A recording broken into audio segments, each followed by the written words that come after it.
बिस्मिल्लाहिर्रहमानिर्रहीम। इस लेक्चर में हम लोग बात करने जा रहे हैं ऑपरेटर्स के बारे में। वो ऑपरेटर्स जो हम लोग फ़िज़िक्स में यूज़ करते हैं, उन ऑपरेटर्स का क्या मतलब होता है, उनका क्या फ़ंक्शन होता है, हम ये बात करेंगे। तो सबसे पहले देखते हैं ऑपरेटर्स होते क्या हैं। तो जैसे हम लोग मैथ्स में साइन यूज़ करते हैं, लाइक पॉजिटिव तो नहीं, प्लस कह सकते हैं, प्लस माइनस मल्टीप्लाई डिवाइड, ये साइंस होते हैं जो हमें बताते हैं कि हमने क्या फ़ंक्शन परफॉर्म करना है। यानी अगर दो नंबर्स हैं, दो नंबर्स के दरमियान में अगर साइन लगा हुआ है पॉजिटिव का या नेगेटिव का, तो आपको पता होगा कि जहाँ पर पॉजिटिव का साइन है यानी प्लस का साइन है, वहाँ पर हमने उन दोनों को ऐड करना है। जहाँ पर माइनस का साइन है वहाँ हमने सब्ट्रैक्शन करनी है। जहाँ पर डिवाइड का साइन है वहाँ हमने डिवीजन करनी है। और किस तरह से करनी है ये भी आपको पता है, क्योंकि हम लोग पहले सीख चुके हैं। ठीक है, तो इसी तरह फिज़िक्स में ऑपरेटर्स यही काम करते हैं कि वो एक फंक्शन को दूसरे फंक्शन में ट्रांसफॉर्म करते हैं और वो रूल बताते हैं कि किस तरह से होगा। फॉर एग्जांपल, अब जब हम जो ऑपरेटर्स की टाइप्स पढ़ेंगे ना, उसमें आप लोग देखेंगे कि उसको ऑपरेटर्स की जो टाइप्स हैं उनमें हम लोग को पता लगेगा कि ये वाला साइन है इस ऑपरेटर का। तो फिर आपको जहाँ पर भी वो वाला साइन नजर आएगा आपको समझ आ जाएगी कि यहाँ पर हमने क्या फंक्शन परफॉर्म करना है। ठीक है, तो ऑपरेटर्स की टाइप्स हम लोग पढ़ेंगे। उससे पहले हम लोग डेफिनेशन देख लेते हैं ऑपरेटर्स की। Rule that transforms a given function into another function, यानी कि एक ऐसा रूल जो एक फंक्शन को दूसरे फंक्शन में ट्रांसफॉर्म करता है, उसको हम कहते हैं ऑपरेटर्स। ठीक है, ऑपरेटर्स की अगर हम लोग टाइप्स की बात करें तो ऑपरेटर्स की जो है ना वो डिफरेंट टाइप्स होती हैं। उनमें से हम लोग कुछ डिस्कस करेंगे आज।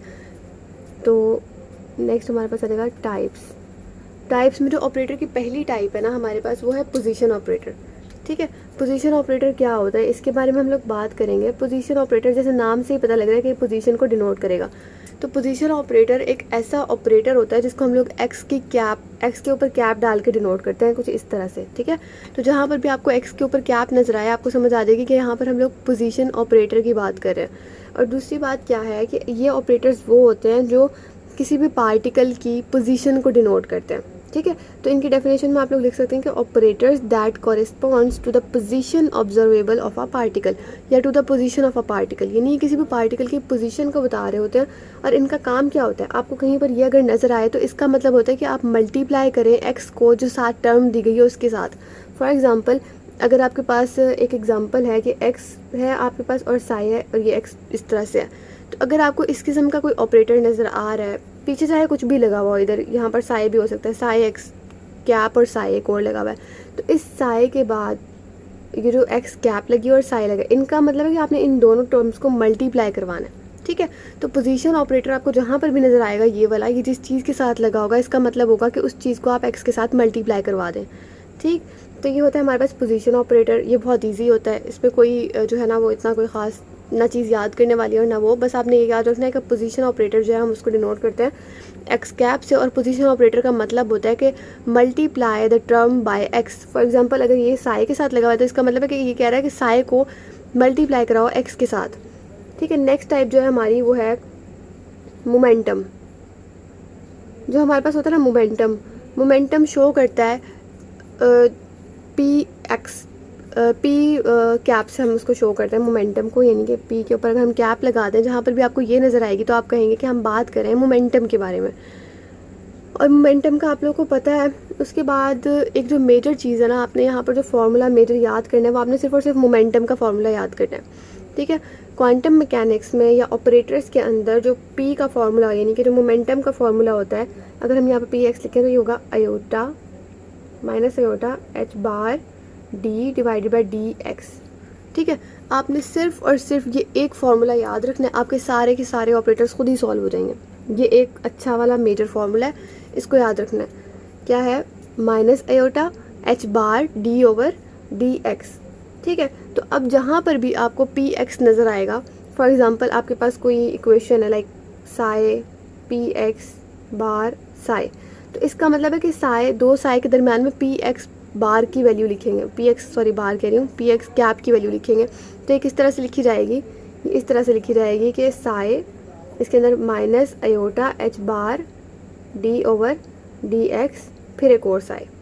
ठीक है, तो ये बताने का मकसद क्या है कि एक एग्जांपल है कि हम एग्जांपल के थ्रू आपको बता रहे हैं कि किस तरह से ये सॉल्व होगा। फिर इसके साथ आपको पता है कि जो एच ये वाला होता है एच बार, इसकी वैल्यू तो एच ओवर 2 पाई। ठीक है, तो जहाँ पर भी आपको नीड हो एच सिंपल वाले की तो आप क्या करेंगे, एच बार की जगह पर लिख देंगे एच ओवर 2 पाई। और अगर ये एच बार उल्टा हो यानी 2 पाई ओवर एच हो तो फिर जो टोटल टर्म होगी वो 1/h बार के इक्वल होगी, है ना, ऐसे ही होगा। तो फिलहाल इसमें कोई इतना कोई खास ट्रिकी नहीं है। मोमेंटम में आपको सिर्फ इतना याद रखना है, ये जो मैंने आपको फॉर्मूला बताया है कि -h bar to delta over delta x, मतलब d/dx, ठीक है। उसके बाद जो है हम लोग नेक्स्ट अपना देखते हैं। नेक्स्ट हमारे पास है टोटल मोमेंटम। टोटल मोमेंटम हम लोग किस तरह से फाइंड आउट करते हैं। यहाँ पर हम लोगों ने जो बात की है वो हमने सिर्फ और सिर्फ एक्स मोमेंटम की है, यानी कि मोमेंटम ऑन एक्स एक्सिस, ठीक है, या एक्स कोऑर्डिनेट पे। अब अगर हम लोग को टोटल मोमेंटम फाइंड आउट करना हो तो टोटल मोमेंटम किसके इक्वल होगा, P = px + py + pz, ऐसे होगा ना। तो px जब इस वाले के इक्वल है, यानी इसके इक्वल है px, तो py किसके इक्वल होगा, पूरी टर्म यही होगी, सिर्फ और सिर्फ यहाँ x की जगह पे हम y प्लेस कर देंगे। pz किसके इक्वल होगा, पूरी टर्म यही होगी, सिर्फ यहाँ पर d की जगह पर x के साथ x की जगह पर z पुट कर देंगे, ठीक है। तो ये करके देखते हैं। P = px की जगह पे क्या आ जाएगा, -iota h बार d/dx, फिर दोनों को प्लस करना है तो यहाँ पे हमने प्लस डाल दिया। उसके बाद हमारे पास नेक्स्ट में आ जाएगा दोबारा से यही -iota h बार d/dy आ जाएगा, फिर प्लस, फिर -iota h बार d/dz, इस तरह से। तो इसको अगर हम लोग खोल के लिखें तो यहाँ प्लस के साइंस ख़त्म हो जाएंगे क्योंकि साथ माइनस है दोनों के, तो यहाँ पर भी माइनस आ जाएगा, इसके साथ भी माइनस, इसके साथ भी माइनस, तो ये हमारा हो जाएगा टोटल मोमेंटम, ठीक है। अब हम लोग बात करते हैं काइनेटिक एनर्जी के बारे में। जो हमारा तीसरा ऑपरेटर है वो है काइनेटिक एनर्जी। क्या है, काइनेटिक एनर्जी। काइनेटिक एनर्जी की अगर हम बात करें तो काइनेटिक एनर्जी आपको पता है किसकी इक्वल होती है, हम लोग हमेशा से पढ़ते आए हैं कि काइनेटिक एनर्जी जो होती है वो इक्वल होती है 1/2 mv² के। ऐसे ही होता है। आपने क्या करना है, यहाँ पे मल्टीप्लाई करवाना है m से और डिवाइड भी करवाना है m से, ठीक है, मतलब multiply and divide by m। किस तरह से होगा कि काइनेटिक एनर्जी आ जाएगा = 1/2, जब यहाँ ऊपर मल्टीप्लाई होगा तो m का स्क्वायर बन जाएगा और साथ v का स्क्वायर बन जाएगा, डिवाइड में आ जाएगा m, इस तरह से आ जाएगा। अब आपको पता है कि जो मोमेंटम होता है यानी P = होता है mv, ठीक है, तो मतलब P का स्क्वायर होगा m का स्क्वायर और v का स्क्वायर, ऐसे ही होगा ना। तो यहाँ पर हम इसकी वैल्यू पुट कर देंगे m के स्क्वायर v के स्क्वायर की। किस तरह से आएगी, काइनेटिक एनर्जी = 1/2 P का स्क्वायर डिवाइडेड बाय m, ठीक है। इसको अगर हम इकट्ठे करके लिखें तो किस तरह से होगा, P का स्क्वायर ओवर 2m। ये हमारे पास वैल्यू आ गई काइनेटिक एनर्जी की, सही है। अब आपको पता है कि यहाँ पर हमें ऑब्टेन हो गया P का स्क्वायर। हमने अभी अभी ऊपर P की वैल्यू निकाली है जो है ये। मैंने आपको कहा था ना, आप लोग अगर सिर्फ P की वैल्यू यानी मोमेंटम की वैल्यू याद कर लें तो बाकी सारी कुछ याद करने की जरूरत नहीं पड़ेगी, वहाँ पर आपको वैल्यूज़ खुद ही समझ में आ जाएंगी क्या पुट करनी है। अब P की जगह पे हम P की वैल्यू पुट कर देंगे, उसका स्क्वायर हम स्क्वायर ले लेंगे, तो क्या है -iota, यहाँ पर हम पुट करेंगे काइनेटिक एनर्जी = -iota h बार d/dx का स्क्वायर डिवाइडेड बाय 2m, ऐसे है ना, डिवाइड बाय 2m, इस तरह से है। तो अब हम लोग क्या करेंगे, नेक्स्ट में इसका स्क्वायर खोलेंगे तो ये माइनस का स्क्वायर लेंगे तो ये माइनस माइनस प्लस हो जाएगा, फिर आयोटा का स्क्वायर लेंगे तो -1 आएगा, तो हम -1 में माइनस खाली लिख दें तो चल जाएगा, मतलब ये वाली टर्म ख़त्म हो गई। फिर क्या बचा, h का स्क्वायर, h बार का स्क्वायर लिख दिया। उसके बाद क्या बचा, d का स्क्वायर लिख दिया। अब आपको पता है ये जो dx है ये मतलब नीचे ही आना था, डिवाइड में है ना, तो डिवाइड वाली टर्म नीचे आ जाती होती है। तो इसको हम लोग किस तरह से लिखेंगे, यहाँ पर आ जाएगा 2m और यहाँ पर आ जाएगा dx का स्क्वायर। ये हमारे पास आ गई काइनेटिक एनर्जी x कोऑर्डिनेट पे, ठीक है, मतलब x एक्सिस पे आ गई काइनेटिक एनर्जी। अब अगर आपको इसकी भी total kinetic energy find out करनी होगी तो फिर वैसे जैसे हम लोगों ने ये किया था ना मोमेंटम का, ये वाली वैल्यूज पुट की थी और XYZ सिर्फ चेंज किया था, इसी तरह हम काइनेटिक एनर्जी के अंदर भी क्या करेंगे, यही वाली वैल्यू पुट करेंगे, लेकिन यहाँ पर x स्क्वायर की जगह पर y स्क्वायर आ जाएगा और y के लिए, और z के लिए हम लोग x स्क्वायर की जगह पर z का स्क्वायर लिख देंगे, तो हमारे पास टोटल काइनेटिक एनर्जी आ जाएगी। करके देखते हैं ये आ गई हमारे पास total kinetic energy. Total kinetic energy किस तरह से फाइंड आउट करेंगे, हम कहेंगे kinetic energy at x axis plus kinetic energy at y axis. Caps भी लगानी है याद से, अगर पीछे भी मैंने काइनेटिक एनर्जी जहाँ पे लिखा है इसके ऊपर कैप लगानी है k के ऊपर, ठीक है। उसके बाद है kinetic energy eight z axis, इस तरह से लिख देंगे। काइनेटिक एनर्जी की क्या वैल्यू आई थी, -h बार का square divided by 2m d का स्क्वायर ओवर dx का स्क्वायर प्लस फिर इसमें आ जाएगा -h बार का square divide by 2m d का स्क्वायर ओवर dy का स्क्वायर, फिर आ जाएगा प्लस, ठीक है, फिर दोबारा से ये आ जाएगा -h का स्क्वायर ओवर 2m d का स्क्वायर ओवर dy जी का स्क्वायर। ठीक है, तो ये इस तरह से आ जाएगा, ये हमारे पास आ गई टोटल काइनेटिक एनर्जी। इसमें से अगर हम जो कॉमन टर्म्स है ये साइड पर निकाल लें तो अंदर जो टर्म्स बचती है ना उसको हम लोग इक्वल करते हैं लैप्लासियन ऑपरेटर के। ठीक हो गया। हम यहाँ से सिमिलर टर्म्स जो है वो बाहर निकाल लेंगे। किस तरह से सॉल्व होगा ये, इसमें से जो कॉमन आ रही हैं चीज़ें, कॉमन में क्या है, माइनस डेल्टा एच का square, sorry minus H bar का स्क्वायर ओवर 2m, ये कॉमन आ रहा है। अंदर हम लिख देंगे ये वाली टर्म्स जो रह गई हैं, डी का स्क्वायर ओवर डी एक्स का स्क्वायर प्लस डी का स्क्वायर ओवर डी वाई का स्क्वायर प्लस डी का स्क्वायर ओवर डी जी का स्क्वायर। ये आ गया। ये जो अंदर वाला फैक्टर है ना जो मैंने अंदर लिखा है, ये सारा होता है लैप्लासियन ऑपरेटर के इक्वल। ठीक है, लैप्लासियन ऑपरेटर क्या होता है, हम लोग ना डेल्टा लगाते हैं, इसका स्क्वायर लगाते हैं, ये हमारे पास होता है लैप्लासियन ऑपरेटर। तो इस पूरी टर्म की जगह पे हम ये वाला जो है वो ऑपरेटर यूज़ करते हैं। तो अभी हम यहाँ लिख देंगे कि जो है ना total kinetic energy is equals to minus delta H का स्क्वायर ओवर 2m, और यहाँ पर हम लिख देंगे लैप्लासियन ऑपरेटर। ठीक है, तो ये फैक्टर इस तरह से भी लिख सकते हैं, इस तरह से भी लिख सकते हैं, ये क्योंकि टोटल काइनेटिक एनर्जी की हम बात कर रहे हैं। उसके बाद अब हम बात करते हैं अपने नेक्स्ट ऑपरेटर की, जिसमें हम लोग बात करेंगे टोटल एनर्जी की। ठीक है, टोटल एनर्जी की जब हम बात करेंगे ना तो हम उस ऑपरेटर को कहते हैं हैमिल्टोनियन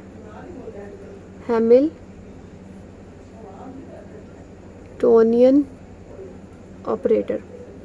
ठीक है, हैमिल्टोनियन ऑपरेटर को हम लोग टोटल एनर्जी ऑपरेटर भी कहते हैं।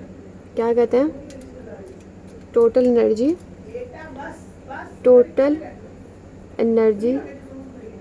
ऑपरेटर। टोटल एनर्जी ऑपरेटर क्यों कहते हैं, क्योंकि टोटल एनर्जी हमें पता है कि होती है kinetic energy plus potential energy. तो टोटल एनर्जी ऑपरेटर की वैल्यू और हैमिल्टोनियन ऑपरेटर की वैल्यू सेम आती है। करके देखते हैं कैसे होगा। टोटल एनर्जी आप लोग को पता है किसके इक्वल होती है, टोटल एनर्जी किसके इक्वल होती है, काइनेटिक एनर्जी को प्लस करते हैं प्लस पोटेंशियल एनर्जी, ऐसी होती है ना। तो काइनेटिक एनर्जी की क्या वैल्यू आई थी पीछे, माइनस एच बार का स्क्वायर डिवाइड बाई 2m। यहाँ पर हम लोग जो है ना वो ले लेते हैं 1x की, total energy at x axis ले लेते हैं। तो यहाँ पर आ जाएगा काइनेटिक एनर्जी x और पोटेंशियल एनर्जी x। तो यहाँ पर आ जाएगा माइनस एच का स्क्वायर ओवर 2m डी का स्क्वायर ओवर डी एक्स का स्क्वायर प्लस पोटेंशियल एनर्जी की क्या वैल्यू होती है, v। पोटेंशियल एनर्जी जो है वो क्वांटम मैकेनिक्स में और क्लासिकल मैकेनिक्स में मतलब सेम रहती है, मतलब कि उसकी वैल्यू जो है वो v या v नॉट आप इसको लिख सकते हो, ये एक ही रहती है। तो काइनेटिक एनर्जी की ये वैल्यू थी, इसकी ये वैल्यू थी, तो टोटल वैल्यू ये आ गई। अब अगर हमने सारे एक्सिस पे ढूंढनी है, मतलब ई एक्स पे क्या है, ई वाई पे क्या है, ई जी पे क्या है, तो वो सेम होगा, सिर्फ और सिर्फ यहाँ पर हम लोग जो है वो एक्स वाई जी लगा देंगे। या सिंपली अगर करना हो तो माइनस एच बार का स्क्वायर और 2m, और यहाँ पर लैप्लासियन ऑपरेटर लगा देंगे, इसका स्क्वायर प्लस वी नॉट। ठीक है, तो ये हमारे पास आ गया टोटल एनर्जी, जिसको हम लोग कहते हैं जिसको हम कहते हैं हैमिल्टोनियन ऑपरेटर। ठीक है, ये हमारे पास हैमिल्टोनियन ऑपरेटर आ गया। इसी तरह आप लोग क्या करेंगे, जब हम लोग यहाँ पर एक्स वाई जी लिखेंगे ना तो आप लोग फिर करेंगे V x plus V y V G, वो भी चेंज होगा ना, वी एक्स एक्सिस पे होगा, वी वाई एक्सिस पे होगा, वी जी एक्सिस पे होगा। तो इसको हम लोग एक और तरह से भी लिखते हैं, जो क्या होता है, Hamiltonian operator is equals to K x plus V x, इन दोनों के ऊपर कैप्स, फिर आ जाएगा प्लस के वाई प्लस वी वाई, इसके ऊपर भी कैप, फिर प्लस के जी प्लस वी जी, इसके ऊपर भी कैप। ठीक है, हम इसको इस तरह से भी लिखते हैं क्योंकि सारे कोऑर्डिनेट्स में आ जाएगा, और इन ऑल कोऑर्डिनेट्स। उसके बाद हमारे पास नेक्स्ट है कि हैमिल्टोनियन ऑपरेटर जो है वो टोटल एनर्जी के इक्वल होता है। आपने ये प्रूव करना है, तो ये प्रूव किस तरह से होता है ये हम देखेंगे। नेक्स्ट हम लोगों ने प्रूव करना है कि एच साई जो होता है वो ई साई के इक्वल होता है, यानी कि हैमिल्टोनियन ऑपरेटर जो होता है वो टोटल एनर्जी के इक्वल होता है। ये प्रूव करें। ये प्रूव हम लोग किस तरह से करते हैं कि हमें पता है स्क्रोडिंगर्स इक्वेशन जो है, स्क्रोडिंगर वेव इक्वेशन जो है वो हमें क्या कहती है, उसकी जो फाइनल डेरिवेशन हम लोगों ने अपने प्रीवियस लेक्चर में डिराइव की थी वो ये थी। ठीक है, ये वाली थी ना। इस पूरे की जगह पर हम लोगों ने जो है वो साई स्क्वायर वाई पुट किया था, साई स्क्वायर वाई कह रही हूँ, हम मतलब ये ऑपरेटर लैप्लासियन ऑपरेटर का स्क्वायर और साथ में हम लोगों ने साई था, क्योंकि ये साई सब में कॉमन आर थे, साई हमने बाहर निकाल दिया था, बाकी जो वेक्टर बचा था उसकी जगह पर हमने लैप्लासियन ऑपरेटर लगाया था। इस तरह से इक्वेशन बनी थी। अब आप लोगों ने यहाँ से समझना है कि हम लोगों ने ये स्टार्ट करने के लिए, यानी प्रूफ जो हमने करना है वो स्टार्ट करने के लिए हम लोगों ने इक्वेशन में थोड़ी सी चेंजिंग करनी है। मैंने आप लोगों को उस टाइम बताया था ये वाला जो फैक्टर होता है ये टोटल एनर्जी के इक्वल होता है, इसमें जो ये वाला फैक्टर होता है ये पोटेंशियल एनर्जी के इक्वल होता है, सॉरी काइनेटिक एनर्जी का, काइनेटिक एनर्जी के इक्वल होता है, और ये जो v होता है ये पोटेंशियल एनर्जी के इक्वल होता है। ऐसे ही होता है ना। अब आपने इस वाले की जगह पर ई साई पुट कर देना। सही है, दोबारा सुन ले, इस वाले फैक्टर की जगह पर हमने ई साई पुट कर देना, क्योंकि ये टोटल एनर्जी को डिनोट कर रहा है। तो अब हम पुट करना शुरू करते हैं। ज़रा थोड़ी सी वैल्यूज़ में थोड़ी सी चेंजिंग करनी है। इसकी जगह पर हमने पुट कर दिया ई साई। सही है, ये आ गया इक्वल। ये ऐसे ही लिख दिया एच बार का स्क्वायर ओवर 2m, साथ लैप्लासियन ऑपरेटर। ये आप लोग देख लेंगे कि ये डेल्टा इस तरह से या डेल्टा ऑपोजिट, मतलब ये वाली साइड नीचे आएगी या ऊपर आएगा, तो आप थोड़ा सा देख लेंगे। उसके बाद है वी साई। ठीक है, ये इक्वेशन बन गई। अब आपने क्या करना है कि इस वाले को भी यहाँ ले आना है, ताकि जो है ना ये ओवरऑल इक्वेशन जो है वो इक्वल हो जाए 0 के। जब हम चीज़ों को जो है इसको उठाकर वहाँ लेकर जाएंगे ताकि इस तरफ इक्वल के इस तरफ 0 आ जाए, तो किस तरह से होगा ये आप लोग देखें। ये जो है ना हम लोगों ने ये वाला पूरा फैक्टर लेके जाना है इस तरफ, तो ये जगह ई साई, इसको ले जाएं पहले माइनस वी साई, फिर ये माइनस ख़त्म हो जाएगा ना, ये उधर जाएगा तो माइनस ख़त्म हो जाएगा, तो यहाँ पर आ जाएगा प्लस भी नहीं आएगा, मतलब कुछ नहीं आएगा। यहाँ आ जाएगा 2m डिवाइडेड बाय h का स्क्वायर, h बार का, और साथ में हमारे पास हो जाएगा ये इसका स्क्वायर साई। सही है, और ये हो जाएगा इक्वल्स टू 0। सही समझ आ गई। ये हमने क्या किया है, ई साई, ये फिर माइनस वी साई, ये यहाँ प्लस, ये आप मतलब यहाँ पर हम लोगों ने लगाना है, ये माइनस था ना, माइनस ख़त्म हो जाएगा उस साइड पर जाकर, तो हम इसको उल्टा करके लगाएंगे, तो ये इस तरह से आएगी वैल्यू। ठीक है, इसके बाद हम लोगों ने नेक्स्ट में क्या करना है,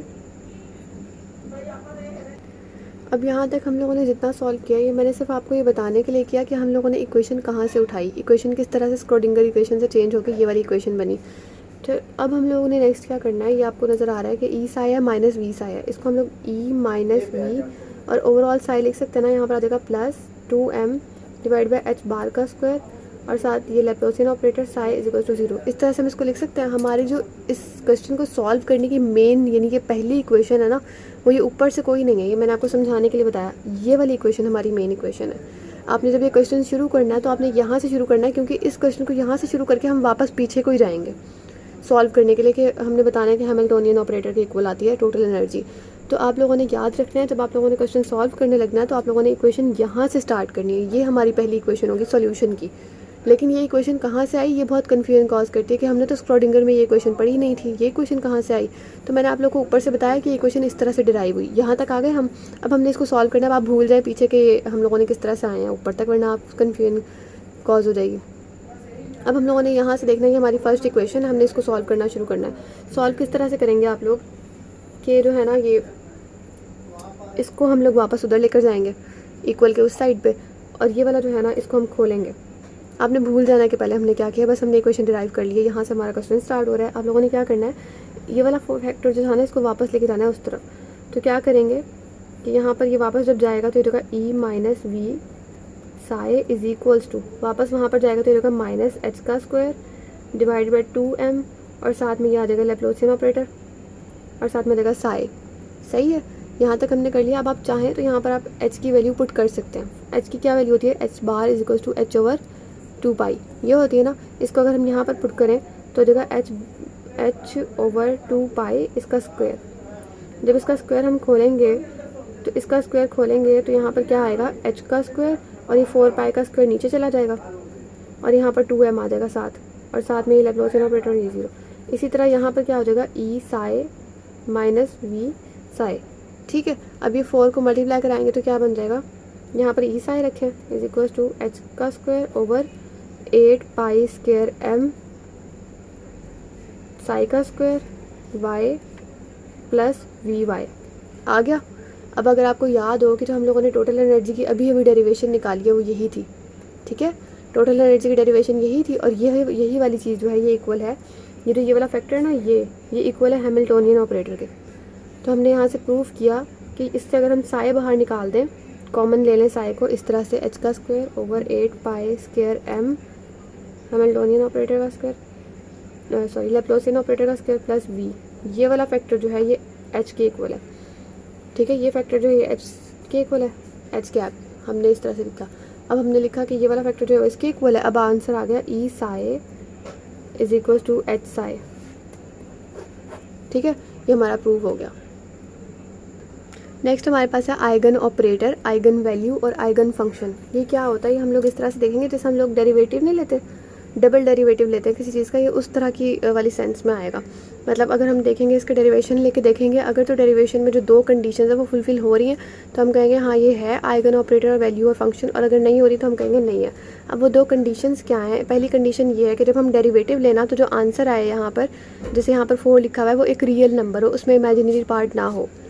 और दूसरी कंडीशन क्या है कि जो ये वाला पोर्शन है जो रियल नंबर के साथ होगा वो ये चीज़ हो जो यहाँ पर प्रेजेंट हो, यानी कि ये और ये सेम हो। सही है, तो हम कुछ एग्जांपल्स करके देखते हैं, आपको ज़्यादा समझ आएगी, फिर वहाँ से आप लोगों को समझ आ जाएगा ऑपरेटर हम लोगों ने किस तरह से करना और डेरिवेशन किस तरह से सॉल्व करनी है। ये आपके पास है कि ए के ऊपर कैप है is to T over D X, मतलब ऑपरेटर दिया हुआ ये और फंक्शन दिया हुआ है एक्स की पावर 4। हम डेरिवेटिव लेके देखेंगे, हमने जब इसका डेरिवेटिव लिया, डिफरेंशियल लिया, तो डी ओवर डी एक्स की पावर 4 इक्वल किसके आई, जो यहाँ पर पावर में वैल्यू होती है ना ये वाली, जैसे यहाँ पर पावर में 4 है, इस वैल्यू को हम नीचे ले आते हैं, जिस तरह यहाँ पर 4 लिख दिया। इसी तरह x में से हम क्या करेंगे 4 - 1, तो यहाँ पर आ गया x की पावर 3। ठीक है, इसी तरह अगर यहाँ पर होता 5x³, सॉरी यहाँ पर होता मतलब x की पावर 5, x की पावर होती 5, तो हम क्या करते हैं 5x 5 - 1, तो ये किसके होता 5x और ये क्या होता 5 - 1 4, मतलब इस तरह से सॉल्व होता फिर। तो ये एक एग्जांपल मैंने आपको बताई है। इसमें अब देखें आप लोग कि यहाँ पर पहली कंडीशन क्या थी कि रियल वैल्यू आनी चाहिए, रियल वैल्यू आई है, इधर रियल वैल्यू है, कोई इमेजिनरी पार्ट साथ नहीं है, पहली कंडीशन फुलफिल हो गई। दूसरी कंडीशन अगर आप देखें तो यहाँ पर x का क्यूब है लेकिन यहाँ पर x की पावर 4 है, तो मतलब ये चीज़ सेम नहीं है। तो इस वजह से हमने कहा कि नहीं, ये जो ये है ये आइगन ऑपरेटर नहीं है, ये जो इसके साथ x की पावर 4 लगा हुआ है ये आइगन फंक्शन नहीं है, और ये जो 4 यहाँ पर आंसर में आया है ये आइगन वैल्यू नहीं है। ठीक है, इस तरह से हम लोग इसको सॉल्व करते हैं। नेक्स्ट एग्जांपल है जिसमें हमारे पास जो ऑपरेटर है वो दिया हुआ है डी ओवर डी एक्स, और फंक्शन जो है हमारे पास दिया है ई की पावर 2x। ठीक है, इसका जब हम डिफरेंशियल लेंगे या जिसको हम डेरिवेटिव कहते हैं, इसका अगर हम डेरिवेटिव लेंगे तो होगा डी ओवर डी एक्स ई की पावर 2x। ठीक है, इस तरह से हम लिखते हैं ना, इसमें से ये वाला पोर्शन उठाते हैं और साथ में ये वाला पोर्शन लिखते हैं, इसको इकट्ठा लिख दिया इज इक्वल्स टू, ये जो 2 है 2 पावर में 2 है ना, 2 नीचे आ जाएगा और साथ बचेगा ई की पावर 2x। ठीक है, अब आप कंडीशंस देखेंगे कि यहाँ पर आंसर जो आया है ये रियल नंबर है, तो हाँ जी ये रियल नंबर है क्योंकि इसके साथ कोई भी इमेजिनरी पार्ट नहीं लगा हुआ। दूसरी कंडीशन क्या थी कि ये वाला फैक्टर और ये वाला फैक्टर सेम होना चाहिए, तो ये दोनों फैक्टर सेम है, तो हमने कहा हाँ जी ये जो है ना ये वाला पोर्शन ये जो है आइगन ऑपरेटर है, ये आइगन फंक्शन है और ये आइगन वैल्यू है, तो ये होगा आइगन ऑपरेटर। फिर नेक्स्ट एग्जांपल एक और है हमारे पास, जिसमें हमारे पास है ऑपरेटर जो है वो डी ओवर डी एक्स ही, या फंक्शन जो है वो ई 2 आयोटा एक्स है। ठीक है, ई की पावर 2 आयोटा एक्स है। अब यहाँ पर आ गया आयोटा, अब कैसे होगा सॉल्व कि डी ओवर डी एक्स इन उसके साथ ही हमने लिख दिया ये जो फंक्शन था हमारे पास ई की power 2 iota x is equals to, अब यहाँ से 2 आयोटा उठा के नीचे लिख दिया। ठीक है, एक्स नहीं लिखते होते हम, सिर्फ जो रियल पार्ट होता है या जो दूसरा नंबर दिया होता है वो लिखते हैं, तो हमने यहाँ पर लिख दिया 2 आयोटा। 2 आयोटा आ गया, अब आया ई 2 आयोटा एक्स। अब देखो इसमें आंसर जो आया वो 2 आयोटा आया है, ये ई वाला पोर्शन तो सेम है, ये और ये सेम है ये वाला, लेकिन जो ये आंसर आया है 2 आयोटा आया है। 2 आयोटा मतलब इमेजिनरी पार्ट है, तो हम कहेंगे नहीं ये आइगन फंक्शन, आइगन वैल्यू और आइगन ऑपरेटर नहीं है। उसके बाद एक लास्ट एग्जांपल है हमारे पास, उसमें हमारे पास क्या है कि ऐसा नहीं है कि जिसमें भी आप आयोटा देख लेंगे उसमें आप कहेंगे नहीं ये तो है ही नहीं आइगन फंक्शन, इसमें आयोटा है लेकिन ये आइगन फंक्शन होगा। किस तरह से होगा कि आप लोग देखें यहाँ पर उन्होंने जो ऑपरेटर दिया है वो हमारे पास है ये डी का स्क्वायर और डी एक्स का स्क्वायर, डबल डेरिवेटिव है, और फंक्शन जो है वो ये है। अब जब हम इसको लिखेंगे इस तरह से तो हम क्या करेंगे, यहाँ पर 2 आयोटा ई, ठीक है ना, 2 आयोटा नीचे आ गए, 2 आयोटा ई की पावर दिस। तो अब देखें यहाँ पर उन्होंने लिया डबल डेरिवेटिव। डबल डेरिवेटिव का मतलब है जो 2 आयोटा ये 2 बार मल्टीप्लाई हो जाएगा आपस में, तो इसको जब हम सॉल्व करेंगे आगे तो वो हो जाएगा 2 आयोटा मल्टीप्लाई बाय 2 आयोटा, यानी कि 4 आयोटा का स्क्वायर, और ये वैसे का वैसे आ जाएगा। आयोटा का स्क्वायर की वैल्यू हमें पता -1 होती है, तो ये बन गया -4। अब आप देखें आंसर जो आ रहा है ये रियल वैल्यू है ना, क्योंकि इसके साथ कोई इमेजिनरी पार्ट नहीं है। उसके साथ ये जो हमारे पास ई की पावर 2 आयोटा एक्स लिखा हुआ है, तो यहाँ पर जो था वो भी ई की पावर जो है वो 2 आयोटा एक्स था, ये वाला आइगन फंक्शन और ये वैल्यू सेम आ रही है, तो हम कहेंगे yes it is eigen operator, it is eigen function and it is eigen value. तो होप्स आपको कॉन्सेप्ट समझ में आया होगा। Thank you.